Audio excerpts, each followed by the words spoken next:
Welcome inside the CHEK Vancouver studios. It is time for Steele and Vance. And before we dive into the headlines and what's up on today's show, we got to thank our sponsor, our show sponsor, ProMed Eye Care. Oh my goodness. Well, and Eye Health, ProMed Eye Health, sorry. because lots of people are starting to email us and stop us in person and say, okay, the name of the Abbotsford company that is selling the eye care products and the vitamins, what is it? How do you get it? Show that graphic one more time, because you can order them online at info@promedeyehealth.com. Right, so their website address, promedeyehealth.com. And you can find it. Info hey, at. You know, we were talking about the drops and stuff, but I take this thing, which is the TG Gold, the Macula 2 Omega 3. Yeah. Can you see that? There's all good stuff in there.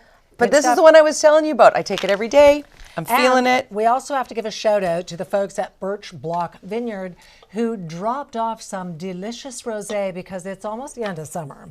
And so it's the time you should be enjoying a rosé, and it's delicious. And we love this company and this product. And this is an Okanagan vineyard. And thank you so much for dropping it off. You know what else we love? New viewers reaching out. Oh, to tell yes, us. we do.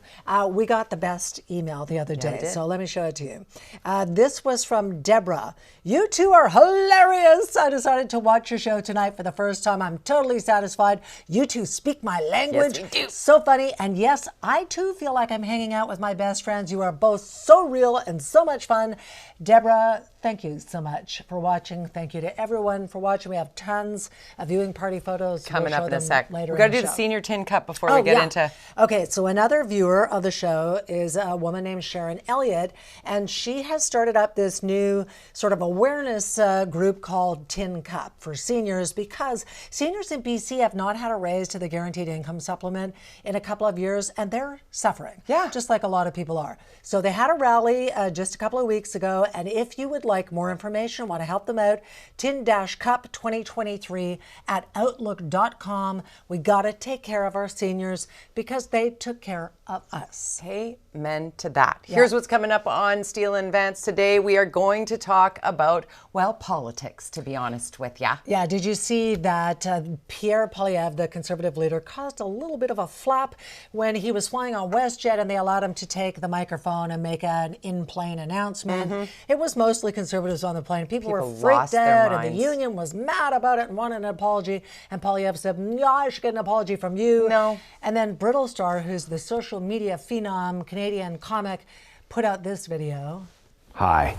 We noticed that some of you were unhappy when a video emerged of a politician using the public address system on a recent flight. And we heard you. That airline said they'd review their policy. Then that politician said if they didn't allow people to use the public address system, they'd be infringing upon freedom of speech. And we heard that too. So we're pleased to announce that anyone can now use the public address system on any of our flights for any reason. Not just politicians.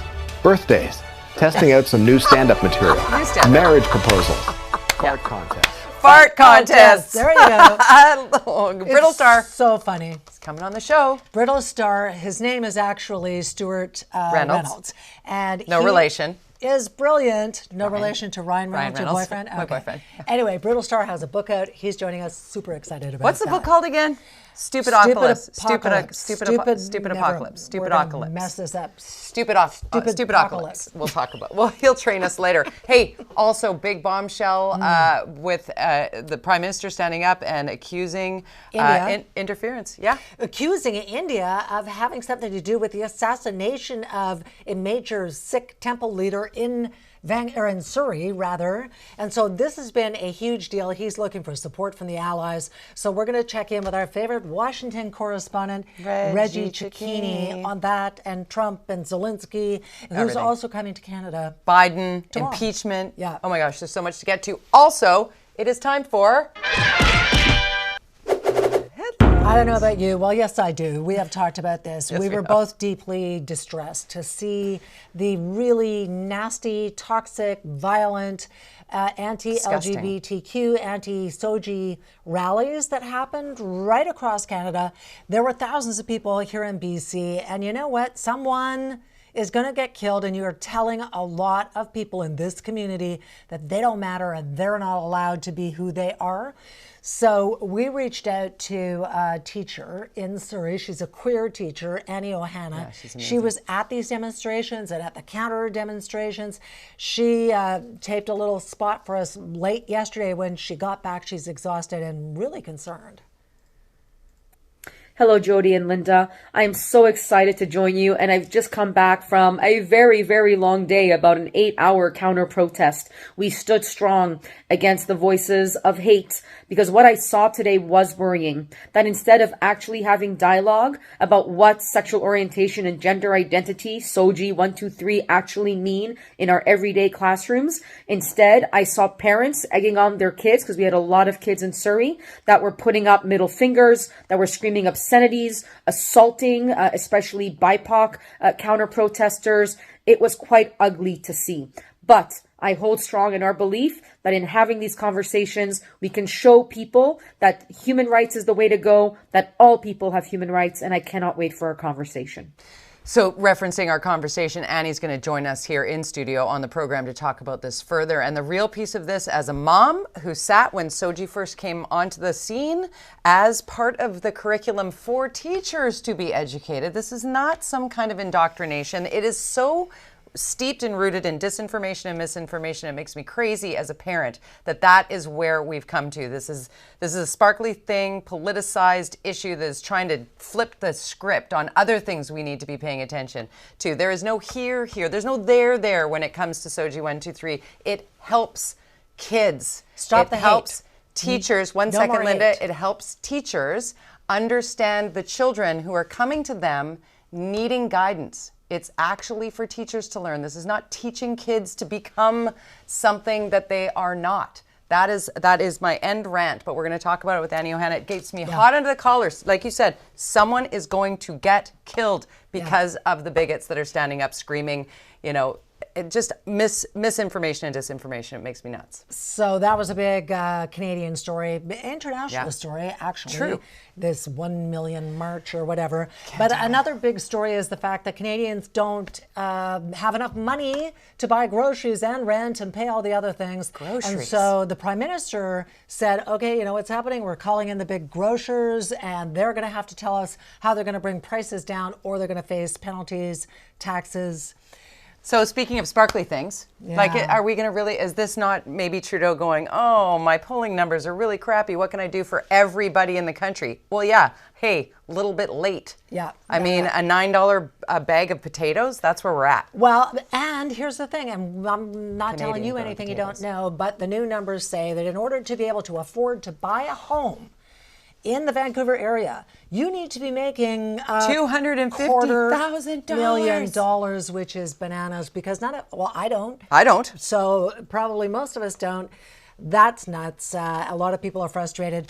We did see some good news, though. We did. You remember the riot at the P&E when Lil Baby didn't make it because he was feeling sick, and everybody lost their minds, and a bunch started of people acting like little crazy. babies. They do more than that. Oh my goodness! It was violent. It was destructive. It was costly.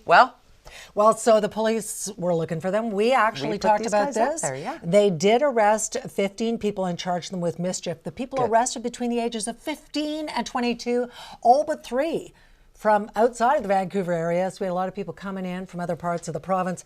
And on the heels of that, because we're wondering how many of those people are going to actually see any consequences. So do you remember when the Vancouver police announced quite proudly that they were going to be doing a crackdown on violent shoplifters? They called it Project Barcode, and this is what they said at the time.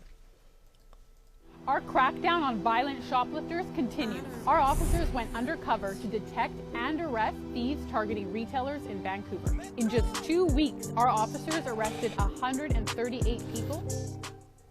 Well, guess what happened? Unfortunately, half of the people that they arrested, they did not forward the charges to the Crown. And that's partially because, and I'm not blaming the police on this, No. they probably thought the Crown's going to go, we got bigger fish to fry, because there's so much going on and the prosecutors are really understaffed right now. And so many pieces of that just lead to the systemic issue we have in public safety. And like where it's like trying to plug a dam that is springing at every point. It is so much. Anyways, we're going to stay on it. We're going to keep watching it. We're going to keep looking for the answers when it comes to this, and we do have a lot still to come on the show, like the Canadian social media sensation that is Brittle Star. We mentioned him earlier. He is going to be with us in just a few short moments, so stay tuned for that. Also ahead, the assassination of a Surrey CHEK leader has landed like a bombshell with Canada's allies. We're going to get reaction from Washington correspondent Reggie Cecchini next. And we've got to talk about your viewing party pictures as promised. Your viewing party photos have landed in our inboxes. Here's how you take a picture of you watching us right now and send it in to Lynda and I. And let's start with Angie and Darren in Cultus Lake. Thanks for tuning in. I have those slippers. Love it. Barb and Rosie the dog. I love Rosie. Look at Rosie. Thank you for watching. She likes your hand movements out there. Kathy in Abbotsford. We see you, Kathy. Oh, so many doodles. Elise, and I'm not sure if this is Bear or Rocky. She talked about two of the pups in South Surrey. Thank you so much for watching. And we will show more viewing party pictures as we roll on here on Steel and Vance. It's time for you to get shopping.